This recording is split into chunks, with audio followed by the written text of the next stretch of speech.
I don't even know where to begin. So much has happened in the world of Arkham Knight since our last episode that I'm just gonna say we have a ton of news to discuss. Welcome to Arkham Talk, ladies and gentlemen. So here's what happened since our last talk, which was only a week ago. Basically, a new 7-minute gameplay trailer was released, another episode of Arkham Insider this time actually gave us some significant information, and 2 small trailers for the Harley Quinn and Red Hood pre-ordered bonuses. Let's get talking. First, the 7-minute gameplay trailer. The trailer is titled Time to Go to War, and it begins right where our previous trailer, Officer Down, has ended. The first new feature we see on this trailer is the ability to turn around 180 degrees when grappling a building. Pretty cool upgrade, should make exploration a lot more pleasant. Next, we have the combat scenario where Batman quickfires the explosive gel straight at an opponent. In previous games, quickfiring the gel would place it on the ground, but now it seems to work like the concussion grenade from Arkham Origins. And that's pretty much all that's new in terms of combat. Everything else is stuff we've seen and talked about before.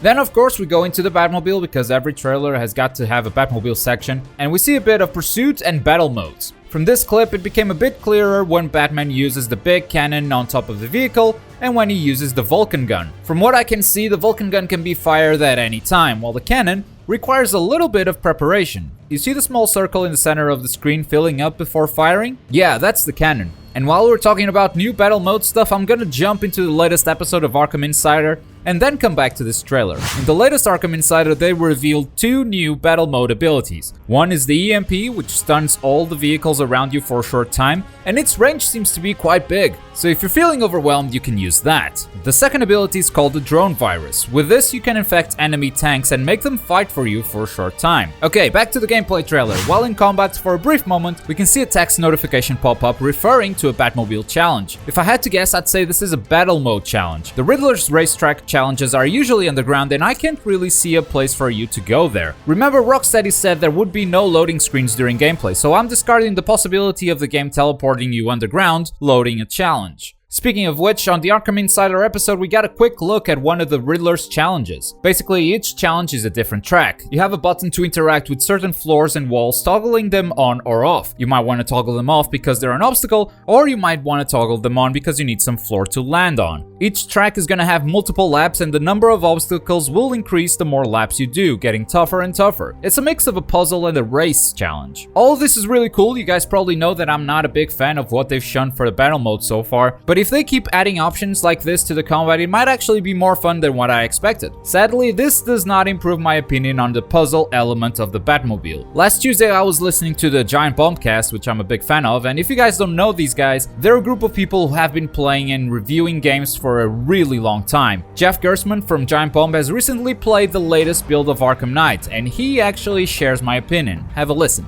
Like, it seems like the core change they're making is, hey, there's the Batmobile. Yeah. And the more I see of the Batmobile, the more I don't think it's a great addition to the game. I think I might be with you. How necessary is it to get around? I mean, can you still do the grappling hook? So I'll give you an stuff? example. There was a quest that I had to complete that was like, I don't know, it's like you have a big radial menu with all your available missions. So you kind of select the penguin, and it's like, here's the next penguin mission. So I walk through a door. There's 2 turrets around the corner. If I walk around that corner, I'm just dead. And there's kind of nothing I can do except wait. There's a little fuse box or something on the opposite wall that when I hit, the roll-up door rolls up. And then from that point, I still can't walk around the corner because I'm going to get shot. But I can call the Batmobile, which can, you can control remotely even when you're not inside of it. So you kind of switch control back and forth between you and the Batmobile. So the situation there is you switch to Batmobile, drive it over through this roll-up door, shoot those turrets apart, and then switch back to Batman, and then continue forward. And it was the sort of thing like, it was like to cover basically 4 feet of space, took me switching back and forth a couple of times in a way that wasn't especially fun or interesting. And it was the sort of thing where like, this is not making this game better.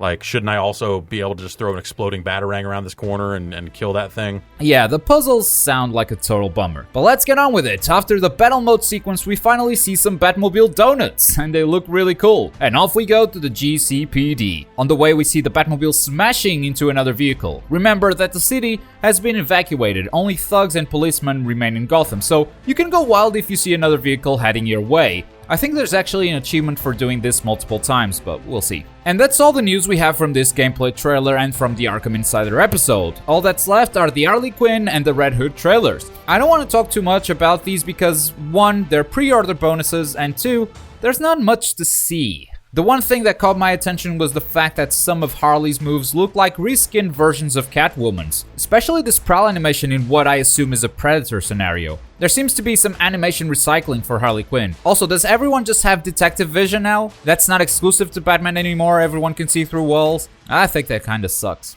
And that's gonna do it for today. Thank you very much for watching. We're getting really close to the release of Arkham Knight. I believe our next Arkham Talk will be our last. It's number 30. It's kind of a nice number to end it on. And we're kind of gonna recap this whole series. So if you have any questions about Arkham Knight, leave them in the comments. It's your last opportunity. I'm gonna try to answer as many of those as I can. I've been Globku. Take care, everyone. See you next time.